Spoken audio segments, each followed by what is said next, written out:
All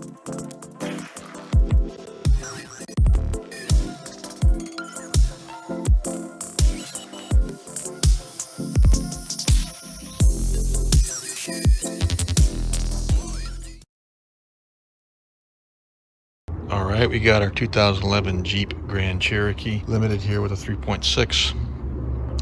And we're going to be replacing the driver's side wheel hub assembly and also the back plate or dust shield. So let's get into it. First thing we're going to do is get the wheel / tire off of the vehicle and get it jacked up in the air.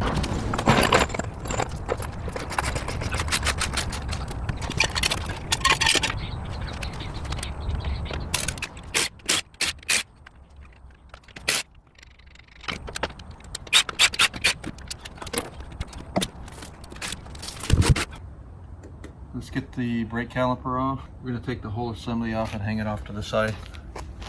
21mm, top and bottom.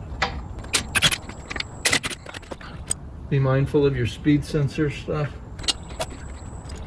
Hang this guy off out of our way.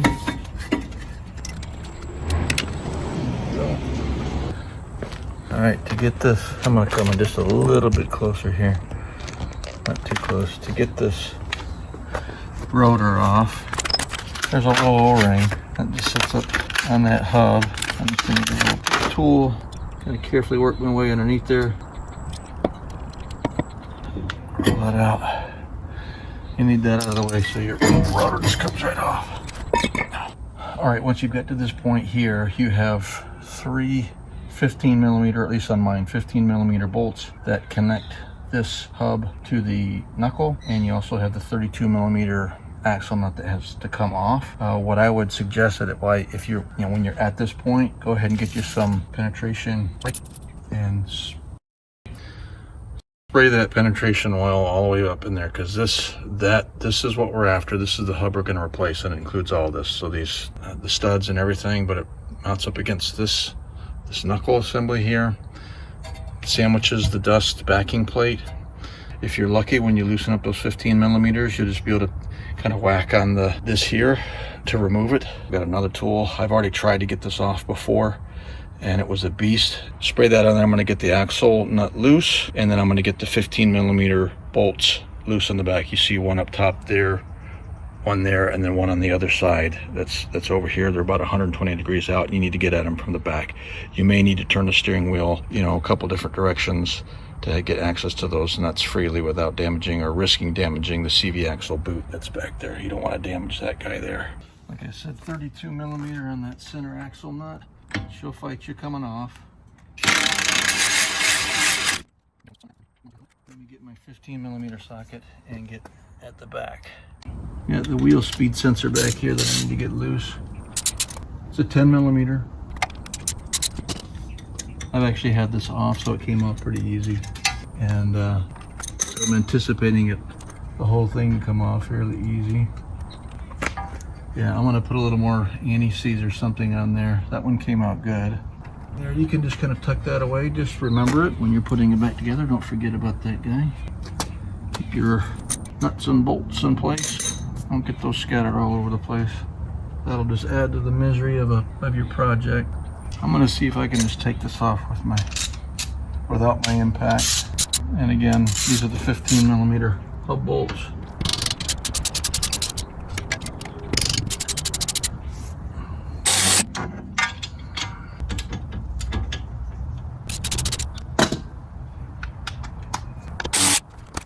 All right, turn the steering wheel.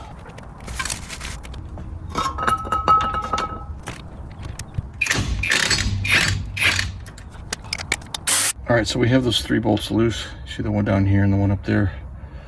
And we got our wheel speed sensor off. The axle nut is loose, and we got to get this sucker off here. Now I know I've got to use this special tool to get this off, because I've already tried to get it off just by kind of hitting on it with a hammer and trying to loosen it, break up this seal here. It's probably, this was a northern vehicle, so I know there's just corrosion and stuff that's got back up in there. I wouldn't say it's strictly a northern thing, but it doesn't help with the rust at these little mating surfaces. So Something I want to point out, if you notice there's this plate that this right here, I don't know what purpose it is. Maybe someone can comment down below exactly what that function is. Maybe it's dust or dirt. For back up and behind where the meeting point is, there's also a flat seal, that kind of quote seal, metal little disc that sits on that CV axle that goes up against the wheel hub. But you want to make sure you be mindful of the orientation of that. It can be a little frustrating if the CV axle gets pushed out and that gets twisted the way you don't want it to go. So here's what I'm going to get the steering wheel turned straight, and then I'll show the tool, get that set up, and show you what I'm going to do. Here's the tool. And it's already got beat on from the other side that I did. So basically what I'm going to do is I'm going to get this on here, and I'll get it snugged up with some nuts cinched up on there, and then we'll commence to beat on it. But what I'm going to do is I'm going to get the other side up in the ear so that I can pivot the axle where I need it to go, because you won't just be hitting down. You want to hit from either side as well, perhaps even a little bit up if you can.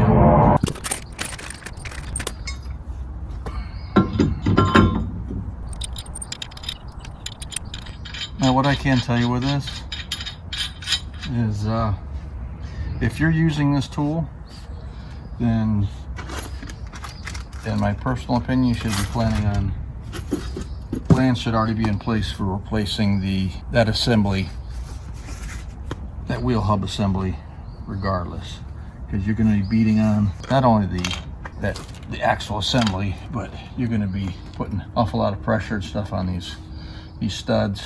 And yeah, you're up close in here, but trust me, you're not just tippy tapping on this thing, you're beating on it like all get out.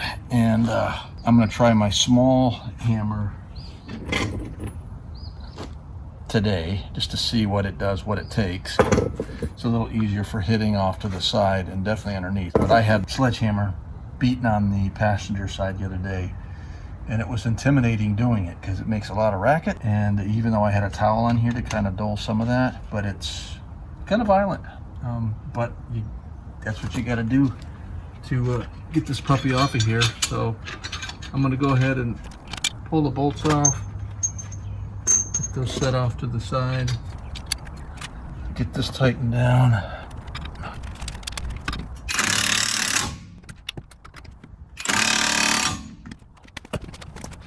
Look at the holes in that towel. I had it double or triple folded over. Just trying to be nice to my neighbors when I was beating the crap out of this on the other side. And then I always use some safety glasses. You never know what might come loose.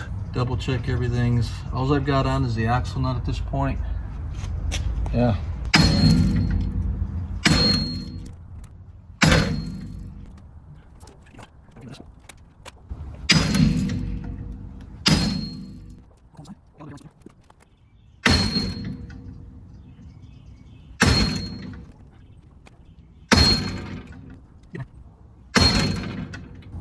Just be careful when you're doing this, you don't swing into your shin or whatever.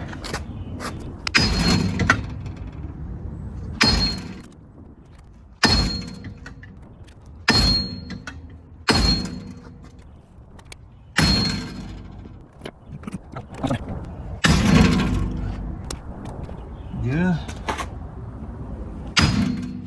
There we go. It's still, let me show you. So my phone will behave itself. See the gap up in there? It's still not loose. I'll have to give it some more action here. I'll try a little bit to the side. There we go.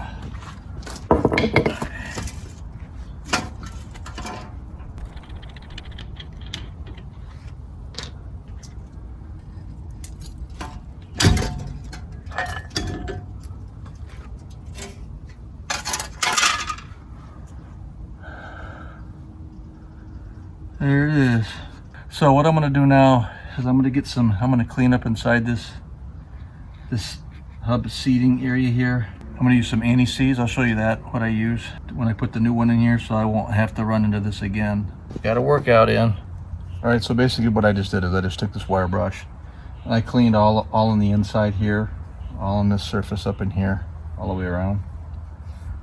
Not gonna get it perfect. I mean, if you wanted to get really crazy, you know, not ideally, but maybe ideally, you'd be doing this when you did your CV axles, but I had lopsided part arrival and I could not wait. For example, to get the CV axle done, it had to be a 911 replacement, so I couldn't do an ideal scenario, which for me would have been CV axle out, this whole space opened up, and I could have got in here with a, you know, with a wire wheel on my drill and cleaned it up really, really good. Everything out here as well. And I was thinking that I was just cleaning this up for you northern guys. I'm complaining about the rust. This is probably not anything in the way of rust that you guys actually see. There's probably somebody like, hey man, that ain't rust. I'll show you rust. And I've seen some of your videos, and trust me, when I see it, I just go, wow, I'm just thankful. My heart goes out to you. So anyhow, we're at a point now, I'm gonna make sure I get these axle spines wiped down good, because I had, you know, dirt and grime kind of up in here. I don't want to put that back up into the new axle hub. So let me get that cleaned up, get the new hub over here. We'll put some of the anti-seize on there, which I have right here. This is what I'm using, the Permatex anti-seize. And we'll get that done here. I'm gonna do the seating surface just right around here where that where the dust shield kind of rests as well. And then I may do the bolts themselves, but they weren't too bad, so I'm kind of 50-50 on whether I'll do those with anti-seize as well. But let me get to that point. This is the new backing plate / dust shield that's going to go on. You can hopefully see the part number there. If not, it says 68257203AA. That is for the driver's side, and I believe that all the numbers except for the 203 go to a 202 for the passenger side. So I just put a couple of the bolts in there to kind of hold that dust shield in place.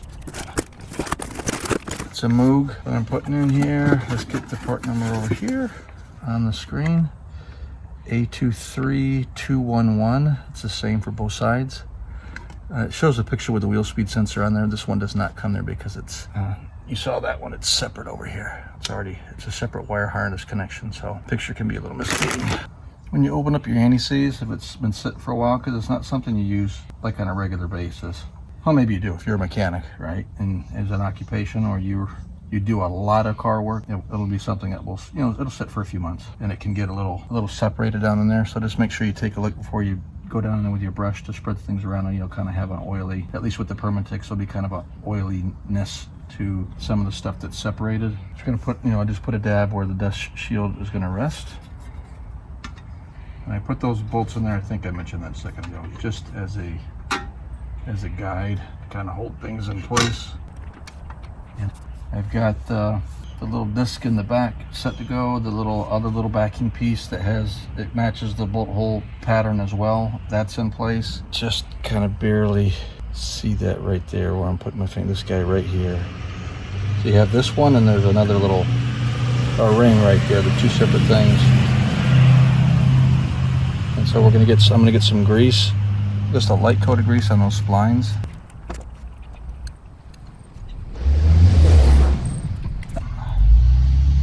Let's put the anti-seize.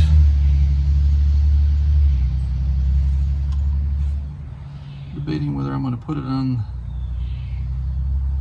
I'll put it on here, that way I don't have to worry about touching anything else when I'm putting it in. You can be liberal, not too liberal, because obviously it's a tight fit, so it will squeeze out. You don't want to make too much of a mess. You don't have anti-seize going everywhere underneath your automobile, but you don't want it just barely on there either. And again, what this is all about is not allowing these parts, they'll seat just fine, but when things like rust and corrosion, that kind of a thing won't be a problem the next time you go to take it off. Ow, now I got it on my fingernails. Look like nail polish now.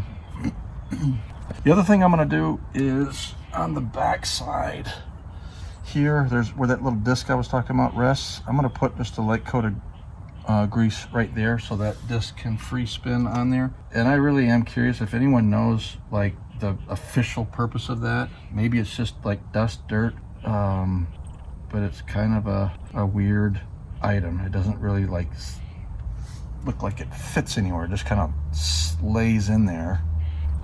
All right, now line things up. This is where it gets a little tricky.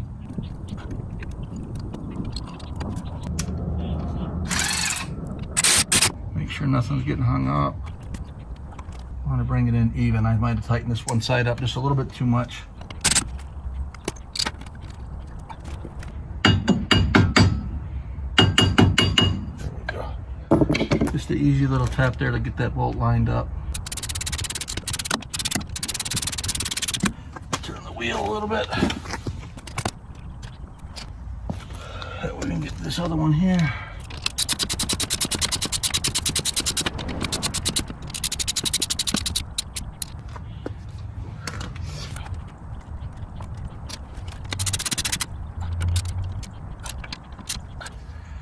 All right, get the torque specs on this. 80 foot-pounds is your torque spec. Again, when you're doing this, be mindful of the boot there for the CV axle. Don't want to damage that. Just turn the wheel, get that last one.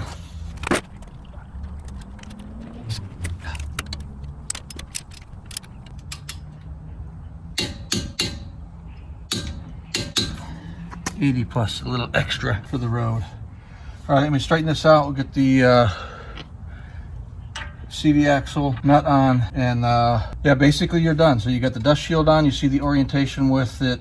It's open on the side where the brake calipers go, and the fin rolls over and inside to the vehicle. We'll run this in, get this torque down to 100 foot-pounds, put everything back together again, and that will be that project done and out of the way. So I'm not going to video all the rest of it. Getting your rotor on, brake caliper with the 2 bolts, torque those down. Those go 145 foot-pounds. Get your wheel tire back on and back and forth in the driveway a few times. Make sure everything sounds okay, and then take it for a nice easy road trip. Leave the radio off, put the windows down, and make sure everything sounds good with what you've done. Hope you've enjoyed this video. Hope this has been helpful to somebody.